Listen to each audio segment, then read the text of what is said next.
नमस्कार, बहुत स्वागत है आप सभी का एनकाउंटर में। सहयोगी योगेश शर्मा के साथ मैं हूं श्वेता मिश्रा अवस्थी। आज हमारे साथ बेहद खास मेहमान मौजूद हैं। आज हमारे साथ हैं जलदाय विभाग में कैबिनेट मंत्री महेश जोशी जी। हवा महल से कांग्रेस के विधायक हैं, जयपुर से सांसद भी रह चुके हैं। बहुत ही कूल कस्टमर राजनीति में कहे जाते हैं महेश जी। रोजाना 5 मंदिरों के दर्शन भी करते हैं। महेश जी, बहुत स्वागत है आपका एनकाउंटर में। तीखे सवालों के लिए तैयार हो जाइए। जी, बहुत बहुत धन्यवाद और सभी का अभिवादन। राजस्थान विश्वविद्यालय छात्र संघ अध्यक्ष पद से अपने राजनीतिक कैरियर की शुरुआत महेश जोशी ने की। कांग्रेस के अंदर कई पदों पर रहे, सेवा दल के प्रदेश मुख्य संगठक रहे। कांग्रेस की राजनीति में उन्हें अशोक गहलोत का हनुमान भी कहा गया। ब्राह्मण राजनीति के लिए भी जाना जाता रहा। राजनीतिक मुद्दों पर और कई मसलों पर उपलब्धियां रही तो विवादों से भी नाता रहा। सबसे पहला चुनाव लड़ा बीजेपी के दिग्गज भंवरलाल शर्मा के सामने।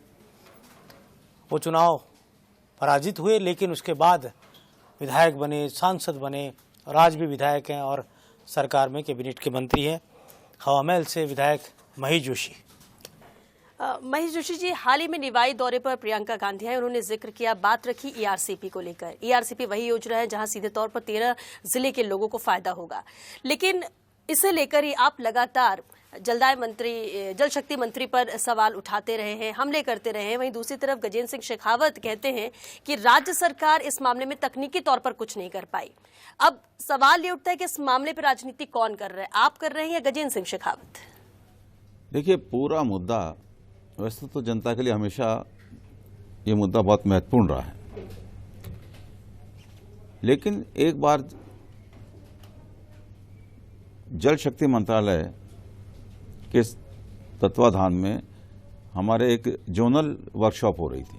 मैं उसमें अपना भाषण देने के लिए खड़ा हुआ। मैंने जब ईआरसीपी का जिक्र किया, मैंने कहा, माननीय मंत्री महोदय, हम ये चाहते हैं कि आप राजस्थान से आते हैं, इसलिए आप माननीय प्रधानमंत्री जी से आग्रह करें कि 2018 में जब वो जयपुर आए थे और अजमेर आए थे तो उन्होंने ईआरसीपी का जिक्र किया था, ईआरसीपी का वादा किया था। प्रधानमंत्री जी का ये कहना कि सहानुभूतिपूर्वक हम सकारात्मक निर्णय लेंगे, ये किसी वादे से कम नहीं होता। जब मैंने ये कहा कि आप प्रधानमंत्री जी से कह के इस वादे को पूरा कराइए, तो एकदम तमक के बोल उठे। और महेश जी, जयपुर में और अजमेर में प्रधानमंत्री जी ने ईआरसीपी को लेके एक शब्द नहीं कहा। अगर उन्होंने एक शब्द भी कहा हो तो या तो मैं राजनीति से संन्यास ले लूंगा, तो आप और आपके मुख्यमंत्री इस्तीफा दे देंगे। मैंने कहा, अगर उन्होंने नहीं कहा होगा तो हम नहीं बोलेंगे। अब उनको इस्तीफा देना चाहिए कि नहीं देना चाहिए? थोड़ी देर में आप ही लोगों ने, आपसे मतलब मीडिया, चाहे वो इलेक्ट्रॉनिक मीडिया हो चाहे प्रिंट मीडिया हो, उन लोगों ने पूरी बात को साया कर दी। प्रधानमंत्री जी 2.5 मिनट तक जयपुर में भी बोले, 2.5 मिनट तक अजमेर में भी बोले कि 13 जिलों की प्यास बुझाएगी ईआरसीपी, 2 लाख हेक्टेयर से अधिक भूमि सिंचित होगी, 13 जिले के लोगों को, राजस्थान की 40% आबादी को पेयजल उपलब्ध होगा। आप सोचिए, 2017 में इसकी डीपीआर भेजी गई और डीपीआर को देख परख लिया होगा, उसके बाद ही प्रधानमंत्री जी से कुछ कहलवाया होगा। प्रधानमंत्री जी किसी भी विभाग के बारे में बोलते हैं, मुख्यमंत्री जी किसी विभाग के बारे में बोलते हैं, तो पहले यह कायदा होता है उस विभाग से उसके नोट्स लिए जाते हैं, क्योंकि प्रधानमंत्री का बोलना है, मुख्यमंत्री का बोलना एक नीति होती है। तो प्रधानमंत्री जी सब जब वो बुलवा रहे हैं कि हम इतने सकारात्मक निर्णय लेंगे, तो बाकी क्या रह जाती है? 2017 से लेकर 2018 तक तो आपको कोई टेक्निकल कमी नजर नहीं आई। वसुंधरा जी ने डीपीआर भेजी 2017 में, 2018 तक कोई कमी नजर नहीं आई। और जब यहां से कांग्रेस की यहाँ राजस्थान में कांग्रेस की सरकार बन गई, राजस्थान से बीजेपी साफ हो गई, यहां से सरकार चली गई, आपको उसकी डीपीआर में कमियां नजर आ रही हैं। तो ये राजनीति हम नहीं कर रहे, हम तो जनता की प्यास बुझाना चाहते हैं। हम अगर राजनीति कर रहे होते तो इसको बयानों में उलझाते रहते, हम सिर्फ प्रदर्शन करते रहते। मुख्यमंत्री जी ने घोषणा की है, मुख्यमंत्री जी ने बजटीय प्रावधान किए हैं कि ईआरसीपी को हम पूरा करेंगे अगर केंद्र सरकार पूरा नहीं करती है, और इसके लिए काम भी शुरू हो गया है। 9,600 करोड़ रुपए उन्होंने इसके लिए मंजूर कर दिए, काम चल रहा है। तो हम राजनीति नहीं कर रहे हैं, हम काम कर रहे हैं, हम लोगों की प्यास बुझाएंगे, 13 जिलों के लोगों की प्यास बुझाएंगे, जो जिले अब बढ़ के ज़्यादा हो गए हैं। हालांकि आबादी वही 40% ही रहेगी। हम ये चाहते हैं कि ARCP को केंद्र सरकार राष्ट्रीय परियोजना घोषित करे, और वो घोषित करे या ना करे। लेकिन एक बात तो है महेश जी कि आरोप प्रत्यारोप की राजनीति के बीच एक कांग्रेस को एक चुनावी मुद्दा मिल गया, या कांग्रेस ने इसको चुनावी मुद्दा बना लिया, और कहा जा सकता है कि 13 जिलों के लोग अब आपकी बात सच मानेंगे, या बीजेपी के नेताओं की बात सच मानेंगे, या फिर ये कहा जा सकता है कि ये वो इलाका जो पिछले चुनाव में कांग्रेस के लिए फ्रूटफुल रहा, पूर्वी राजस्थान सरकार बनाने में अहम योगदान इस इलाके का था। आप खुद टोडा भीम के रहने वाले हैं मूल रूप से, तो क्या लगता है कि इस इलाके की जो पानी की समस्या है वो कहीं चुनावी राजनीति की भेंट नहीं चढ़ जाए? देखिए, ये आरोप लगाना कि कांग्रेस राजनीति कर रही है मेरी समझ से बाहर है। क्या केंद्र सरकार से हम मांग नहीं कर रहे, और बहुत शालीनता से मांग कर रहे थे। हम अपने लोगों के हक के लिए मांग करें, राजस्थान के लोगों के हक की बात करें। अगर इसको राजनीति करार देना चाहें तो दें। मैं ये मानता हूँ ये राजनीति नहीं है, ये लोगों की प्यास से जुड़ा हुआ मुद्दा है। चलिए महेश जी, बात जल जीवन मिशन की कर लेते, जिसे लेकर आपकी सरकार पर आरोप भी लग रहे हैं। आपके करीबियों के घर पर ईडी ने छापेमारी भी की है, संजय बड़ाया के यहाँ छापे मारे गए हैं। बीजेपी जल जीवन मिशन पर भ्रष्टाचार के आरोप लगा रही है। देखिए, जल जीवन मिशन का टेंडर का एक सिस्टम है, एक चीज समझ लीजिए। DPR बनती है, ये जल जीवन मिशन जॉइंट वेंचर है, गवर्नमेंट ऑफ इंडिया भी इसमें है और गवर्नमेंट ऑफ राजस्थान भी इसमें है। मीटिंग की डेट भी बिना गवर्नमेंट ऑफ इंडिया से पूछे तय नहीं हो सकती। DPR उसको रेफर की जाती है, उसमें विचार होता है, वो विचार करके उस DPR को मंजूर करते हैं, स्कीम को मंजूर करते हैं। फिर वो गवर्नमेंट ऑफ राजस्थान के पास आती है, हमारे पास आती है। फिर वो अगर टेंडर प्रीमियम है उसके अंदर BSR से ज़्यादा है तो फिर हमको फाइनेंस से अप्रूवल लेनी पड़ती है, फाइनेंस डिपार्टमेंट से।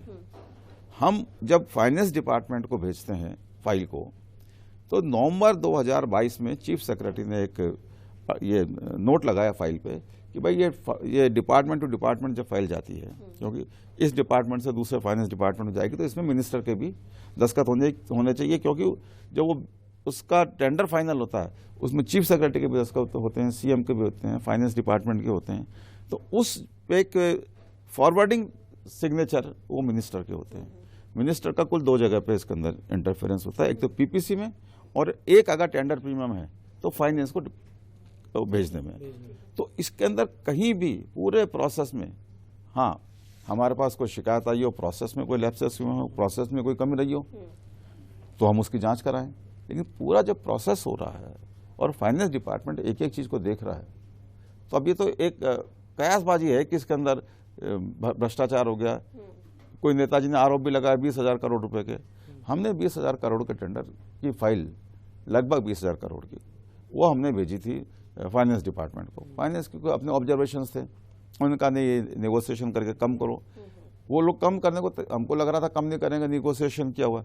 हमने 20,000 करोड़ के टेंडर निरस्त कर दिए। जब टेंडर निरस्त कर दिए तो उसके अंदर क्या भ्रष्टाचार हो? नहीं, लेकिन डॉक्टर साहब आरोप आपके ऊपर क्यों लगाते हैं? चोरलाल जी जो घटनाक्रम हुआ था सुसाइड का, उस वक्त भी डॉक्टर साहब वहाँ धरने पर गए। अभी इस वाला मामला हुआ ईडी का, उसमें डॉक्टर साहब ने आपको घेरा, क्या कारण है? क्या बहुत ज़्यादा नज़दीकी है आपके उनसे? हाँ, उनका ज़्यादा प्रेम है, मान लीजिए। वो जो सुसाइड वाला केस हुआ था, मैंने तब भी कहा था ना, कानून अपना काम करेगा, पुलिस अपना काम करेगी। मैं उस परिवार को जानता ही नहीं, मेरे पास कुल मिला के एक बार वो परिवार आया, तब मैं नहीं जानता था परिवार कौन है। परिवार के मुखिया ने मेरे ढोक देने की कोशिश की, मुझे लगा मेरे से उम्र में बड़े हैं। मैंने उनको हाथ जोड़ गया कि आप बड़े हैं, आप क्यों ढोक देते हैं? इसके अलावा एक अक्षर भी मेरी इस परिवार से बात नहीं हुई। मुझे लगता है पहले क्या होता था, मैं बहुत दुख के साथ ये कहना चाह रहा हूँ, भगवान मुझे माफ़ करे, पहले होता था कि मरता आदमी झूठ नहीं बोलता था, ये कहते थे। अब ऐसा लगने लगा, कई केस हो गए कि आदमी झूठ बोलने के लिए मर रहा है। मैं जिस व्यक्ति को जानता नहीं, जिस व्यक्ति से क्या मौत के पीछे कॉन्स्पिरेसी भी हो सकती है? मैं कुछ नहीं कह सकता। मैं मेरे पूरे जीवन में सबसे ज्यादा आहत सिर्फ उस केस से हुआ जिसमें मरने वाला व्यक्ति मेरा नाम ले रहा, और वो भी सम्मान के साथ। तो मैं अब ये ऐसा क्यों हो रहा है ये तो भगवान जाने, लेकिन मैं ये कह सकता हूँ कि मेरा इन मामलों में कोई लेन देन नहीं। महेश जी, ईडी का जो मामला है, संजय बड़ाया को ही टारगेट किया गया। और आपने अभी भागवत कराई उनके साथ गोविंद देव जी की। मेरे उस परिवार से बहुत घनिष्ठ संबंध है। संजय की माताजी मुझे अपना बड़ा बेटा मानती हैं और हमने बहुत सारे धार्मिक आयोजन, मतलब मैं बरसों उन लोगों के साथ में रेगुलर मंदिर गया हूँ।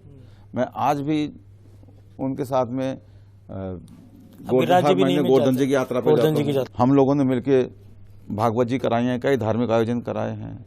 जहाँ हमें धार्मिक आयोजन में से जुड़ने का मौका मिलता है, मैं कोशिश करता हूँ कि हमारी सेवा को भगवान मंजूर करे। बीजेपी आरोप लगाती कि पर्दे के पीछे आपका महकमा संजय बढ़ाया चलाते हैं। देखिए, संजय बढ़ाया ने हमने भागवत जी कराई, मैं नाम तो नहीं लूंगा, नहीं तो ऐसा लगेगा उसमें बीजेपी के नेता नहीं गए।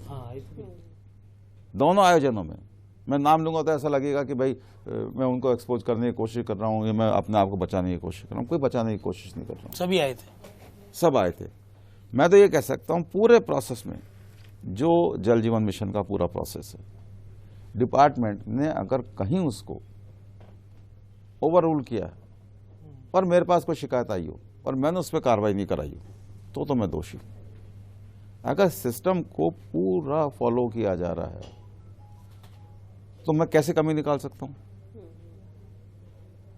किसी ने अगर गलती करी तो एसीबी ने भी पकड़ा है लोगों को, एसीबी ने भी कार्रवाई करी है, ईडी ने कार्रवाई करी, हमें कोई ऐतराज नहीं है। देखिए सुनिए, हम तो पहले से कहते आए हैं, मुख्यमंत्री जी भी कहते आए हैं, ईडी आवे हम स्वागत करते हैं, ईडी आवे निष्पक्ष तरीके से अपनी जिम्मेदारी का निर्वहन करे, हमें कोई ऐतराज नहीं। अगर किसी ने वाकई गलती करी है उसके खिलाफ कार्रवाई करे, अगर गलती नहीं करी है तो अनावश्यक रूप से राजनीतिक दबाव में काम नहीं करे, अपने आत्मा से अपने जमीर से काम करे, ये हम ईडी से अपेक्षा करते हैं। चलिए महेश जी, एनकाउंटर में सवालों का सिलसिला आगे भी जारी रहेगा, लेकिन फिलहाल एक छोटे से ब्रेक के लिए यहाँ रुकेंगे। जल्द लौटेंगे इस ब्रेक के बाद, आप बने रहिए हमारे साथ।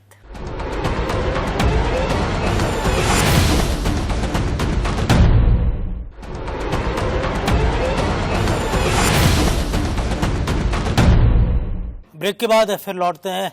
बातचीत का सिलसिला डॉक्टर महेश जोशी के साथ जारी है। महेश जी, राजधानी के पॉलिटिक्स की बात करते हैं। आप ही की पार्टी के एक विधायक है जिनकी हिडन थ्योरी है कि महेश जोशी का टिकट बदल दो तो सिविल लाइंस, किशनपोल, हवा महल और आदर्श नगर अपने आप ही जीत जाएंगे। तो क्या आपके टिकट कटवाने का रास्ता ढूंढा जा रहा है? देखिए, मैं नहीं जानता, लेकिन मैं समझता हूँ कि इससे मेरी इंपॉर्टेंस जाहिर होती है कि मैं हराने की भी स्थिति में हूँ, मैं जिताने की भी स्थिति में, और एक नहीं 8 सीटों पर प्रभावशाली। अगर ऐसा नहीं होता तो मेरे लिए जो आप कह रहे हो वो नहीं कहा जाता। मुझे भी पता लगा किसने बताया कि ऐसा कहा जा रहा है। यानी एक आपके टिकट अगर कटे तो ये चारों जीतेंगे, इतना कॉन्फिडेंस से ऐसे कैसे बोल रहे हैं? मैं यही तो कह रहा हूँ ना, उनका तो वो उन्होंने किस मूड से कहा मुझे पता नहीं, लेकिन मैं ये मानता हूँ कि मेरे लिए कॉम्प्लीमेंट है कि भाई मेरे में इतना सामर्थ्य है कि मैं 4 सीटें हरा सकता हूँ अकेला। नहीं, ये भी सुना है कि ये तेज तर्रार विधायक मुख्यमंत्री जी के पुत्र का नाम आपकी सीट से चलवा रहे हैं और अशोक गहलोत के राजनीतिक शिष्य के तौर पर आपको जाना जाता है और उनके पुत्र वैभव भी आपका पूरा सम्मान आदर करते हैं। तो क्या लगता है कि ये जो विधायक जी की सोच है इसको लेकर क्या कहेंगे? ज़्यादा मैं इम्पोर्टेंस नहीं देना चाहता हूँ विधायक जी को, वो अपने मन की करते रहें, कोई ऐतराज़ नहीं। लेकिन मैं आपको एक चीज़ बताता हूँ, आपने अशोक गहलोत जी का और वैभव का जिक्र किया, इसलिए वो इतने हाई मोरल वैल्यूज़ वाले से जीते हैं अशोक गहलोत जी। 2008 में मेरा टिकट कटा था, मैं कुछ नहीं बोला, लेकिन अश्काली टाक जी मेरे पुराने मित्र हैं, अश्काली टाक जी को टिकट मिला, मुझे कोई शिकायत नहीं अश्काली जी। भाई मेरा टिकट कटना था, किसी को तो मिलना ही था। लेकिन अशोक गहलोत जी का जो कमेंट था ना, उस पर उन्होंने कहा कि अगर महेश तेरा टिकट काट के, मतलब मेरे किसी दोस्त का टिकट काट के अगर मेरे को टिकट दिया जाए, मैं चुनाव लड़ने से मना कर दूंगा, बिना चुनाव लड़े पार्टी के लिए काम करूंगा। इन हाई वैल्यूज को जीने वाले अशोक गहलोत जी हैं। तो ये सोचना कि महेश जोशी का टिकट कटा के वैभव गहलोत को टिकट दे देना, मेरे ख्याल से अशोक गहलोत जी के राजनीति में इस तरह की बातें तो बहुत दूर की बात है, इस तरह की सोच ही नहीं है। तो महेश जी, 25 सितंबर का दोषी आपको माना गया, कांग्रेस की किसी भी बड़ी कमेटी में आपको जगह नहीं मिली, आपको नहीं लिया गया, आप सीनियर लीडर हैं, क्या आला कमान ने अभी तक आपको उस घटना के लिए माफ नहीं किया? क्या कोई बातचीत उसके बाद नहीं हुई? आज की डेट में अगर बात करें तो देखिए, हाईकमान क्या सोचता है तो हाईकमान ही बता पाएगा, लेकिन मुझे कभी इस तरीके का कोई संकेत नहीं दिया गया कि भाई आपको इस कारण से कमेटी में नहीं लिया जा रहा कि आप 25 सितंबर के दोषी हैं। मेरे को ऐसा कुछ नहीं कहा गया, लेकिन क्यों नहीं लिया, हाईकमान का सोच है। मेरा तो टिकट भी काट दिया था, मैं तब भी पार्टी का बंदा। लेकिन हर किसी का नाम आना, जिसका नाम नहीं भी जानते वो भी नाम शामिल है, लेकिन महेश जोशी का नाम किसी लिस्ट में नहीं आना, इतनी समितियां कमेटियां बनी, तो ऐसे में तो सवाल हर कोई उठा रहा है। ये भी तो एक सवाल खड़े होते हैं। ये भी तो एक रिकॉग्निशन है। आप इसको शिकायत के तौर पे क्यों लें? नहीं, लेकिन आप मतलब सीनियर मोस्ट लीडर है, मैं इसको शिकायत के तौर पे क्यों लूं? मैं समझता हूँ पार्टी ने मेरे लिए कुछ और सोच रखा हो। जितनी भी बाड़ेबंदियां दूसरे राज्यों की हुई, उनके पूरे आप देख रेख करते थे जयपुर के अंदर, ये सब जानते हैं। अभी भी पार्टी मुझसे कोई अपेक्षा करेगी तो उस अपेक्षा पर खरा उतरने की कोशिश करूंगा। तो आपकी पार्टी से कोई अपेक्षा नहीं है?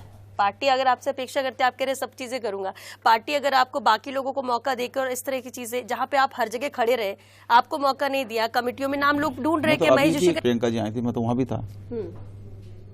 मैं इन बातों को बहुत ज्यादा मतलब हावी नहीं होने देता अपने पे। ठीक है, जो है।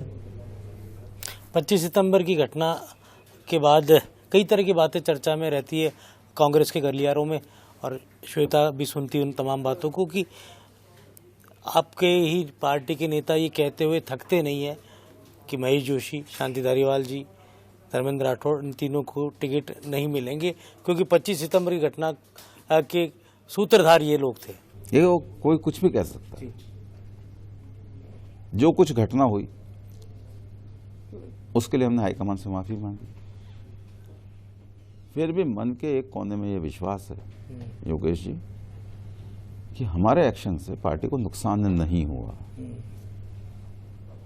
क्योंकि राजनीति जैसा नहीं, वो बात मैं समझना चाहूंगा और सब समझना चाहेंगे कि नुकसान कैसे नहीं हुआ। नहीं हुआ, ये मैं समझाना नहीं चाहूंगा, लेकिन क्योंकि ये चीज ऐसी है जो समझता है वो समझेगा इसको।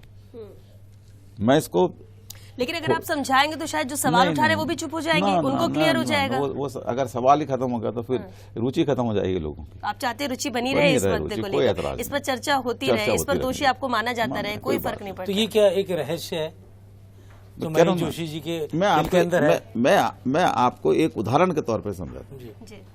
एक व्यक्ति, मैं एक बार जब सेवा दल का अध्यक्ष था, मैं दिल्ली गया, रामेश्वर निखरा जी हमारे राष्ट्रीय उपाध्यक्ष होते थे, उनके कमरे में गया तो मुझे सामने दो व्यक्ति बैठे नजर आए। उनमें से एक को मैं जानता था, दूसरे को नहीं जानता था। जो दूसरे एक जिनको मैं जानता था वो व्यक्ति देखते मुझे चौंके, वो मुझे देख के चौंके, मैं उनको देख के चौंका।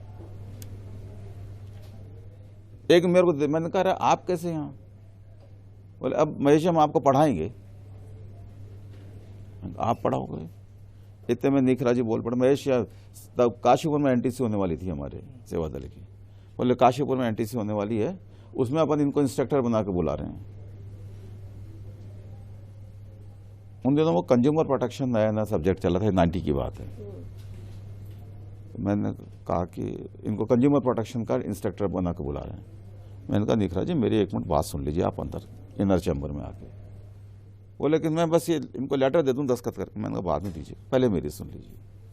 मैं उनकी कृपा रही कि वो मेरी बात की गंभीरता को समझा, अंदर आ गए। मैंने उनसे पूछा अभी क्या कर रहे हैं? बोले राजीव जी ने कहा है भाई इनको बुलाना इंस्ट्रक्टर। मैंने कहा आप इनको जानते हैं क्या? बोला नहीं जानता।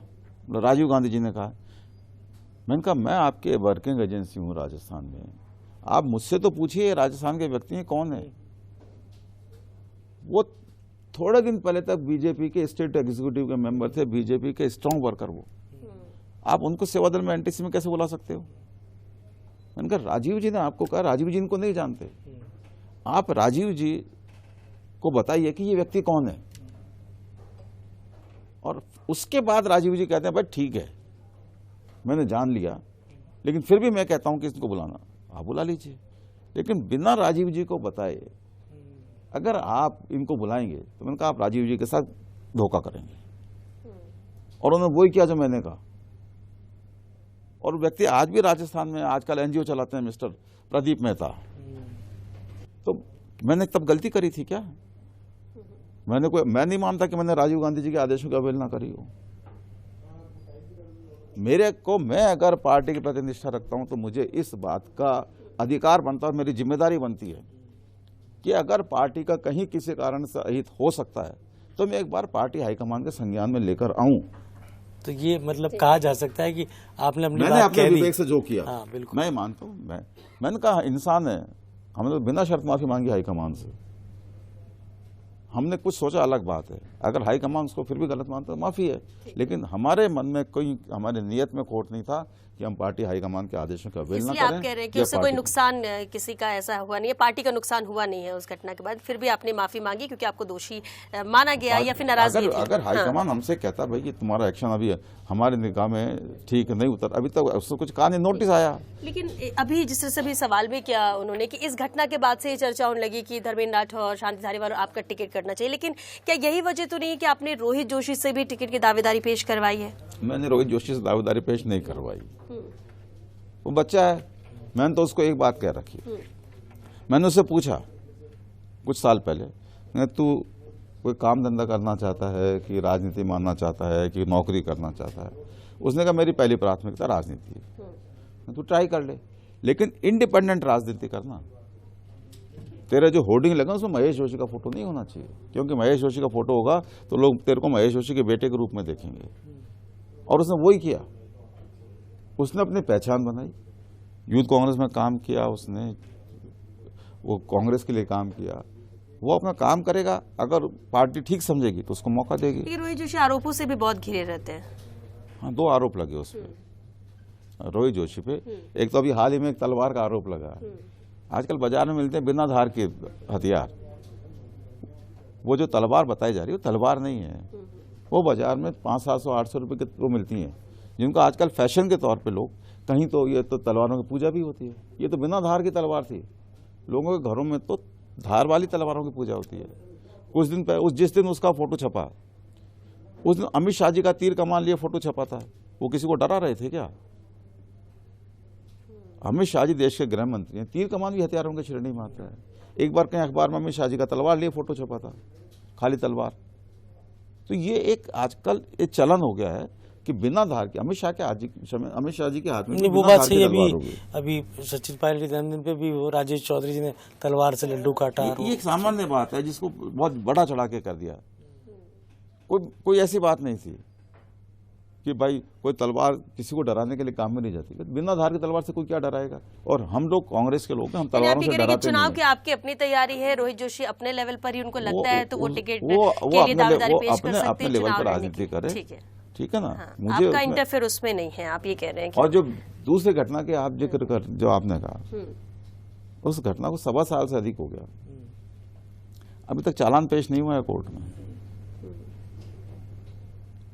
अभी तक कोर्ट में चालान पेश नहीं हुआ है। तो किसी को भी आप दोषी तब मानते हैं जब उसके खिलाफ चार्ज फ्रेम हो जाए। अभी तो चालान ही पेश नहीं हुआ। मैं तो तब से डे 1 से ये कह रहा हूं भाई, अच्छा अब तो वहां पुलिस भी राजस्थान की तो नहीं है कि मैं किसी को प्रभावित कर लूं, ठीक है ना। तो आरोप लगे, मैं तो खुद कहता हूं हर चीज की, हर आरोप की सच्चाई सामने आनी चाहिए। हर बात सच के आधार पर उसको तोलना चाहिए। अगर राजनीति, देखिए राजनीति और अभिनेतागिरी 2 ऐसी चीजें जिसमें फैसला सिर्फ जनता करती है। एक और चर्चा राजनीतिक गलियारों में आपको लेकर रहती है कि आप सीट बदल सकते हैं। कांग्रेसी कहते हैं हवा महल से किशन पोल आ सकते हैं। किशन पोल के आप विधायक भी रहे पहले, कितना दम है? आज तक मेरे से किसी ने जिक्र नहीं किया, ना पूछा, ना राय जानी। अब जिक्र तो अब आ सकता है, अब आ सकता है स्क्रीनिंग कमेटी की बैठकों में। मैं क्या कह रहा हूँ, मेरे से आज तक किसने नहीं किया योगेश जी। न मेरे जहन में ये बात आई कि इस तरह की कोई बात हो सकती है।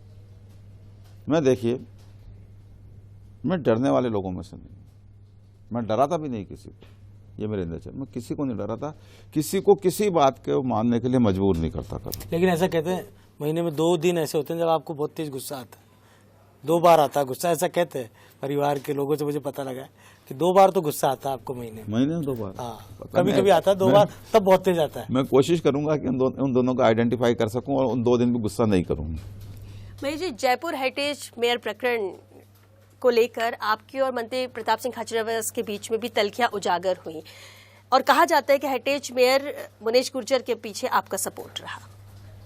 देखिए, मैं किसी को भी बिना पूरे तरीके से दोषी माने सजा देने के पक्ष में नहीं हूं।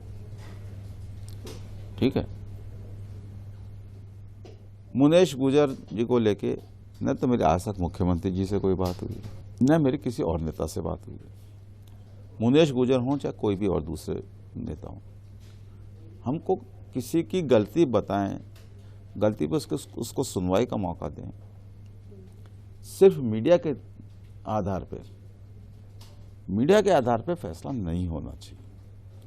मुनेश ने वाकई अगर गलती करी है तो उनके बारे में सरकार फैसला ले, और नहीं गलती करी है तो किसी दबाव में फैसला नहीं ले। सीधी सी बात ही है। मैंने कभी कोई प्रताप सिंह, मैं तो प्रताप सिंह जी के खिलाफ आज तक बोला है, न किसी विधायक के खिलाफ बोला, न मुनेश जी के पक्ष में बोला अभी तक। ये सब कयासबाजियां हैं। और मैं तो ये कह सकता हूं कि भाई मेरा तो ऐसे ही काम चल रहा है। कोई तो वजह होगी जो कयास भी लगा जा रहे, तो कुछ तो आधार होगा इसका। मेरे ख्याल से नहीं। आधार इन बातें हैं। मैं आपसे कर रहा हूं, मेरे मुख्यमंत्री जी से बात ही नहीं हुई आज तक। नहीं, लेकिन क्या जयपुर में और खुद प्रताप सिंह जी के बयान भी जिस तरह से आए थे, तो इनडायरेक्टली वो मतलब टारगेट आपको कर रहे थे। देखिए, जयपुर में हो क्या रहा है, कोई अच्छा काम हो रहा है वो तो मैं नहीं करा रहा, कोई किसी को नुकसान हो रहा है किसी काम से तो वो मैं करा रहा हूँ। सर, आप तो गोविंद गिरिराज के भक्त हैं, तो मेरा आपकी कृपा से सब काम हो रहा है, करते हो तुम कन्हैया मेरा नाम हो रहा है। मैं तो इस भाव का आदमी हूँ। देखिए, चलिए, बहुत ही कठिन से कठिन सवालों के जवाब बहुत ही सधे हुए अंदाज में महेश जोशी जी ने दिए, और ये भी जता दिया कि किस तरह के वो मंझे हुए नेता हैं। तभी मेरे और श्वेता के बहुत ही तेज तर्रार सवालों के जवाब बहुत ही कूल होकर उन्होंने दिए। एनकाउंटर में आज इतना ही, फिर नई किसी नामी सियासी शख्सियत के साथ आपके सामने हाजिर होंगे। मैं और श्वेता मिश्रा अवस्थी अब विदा लेते हैं। नमस्कार, धन्यवाद, जय हिंद।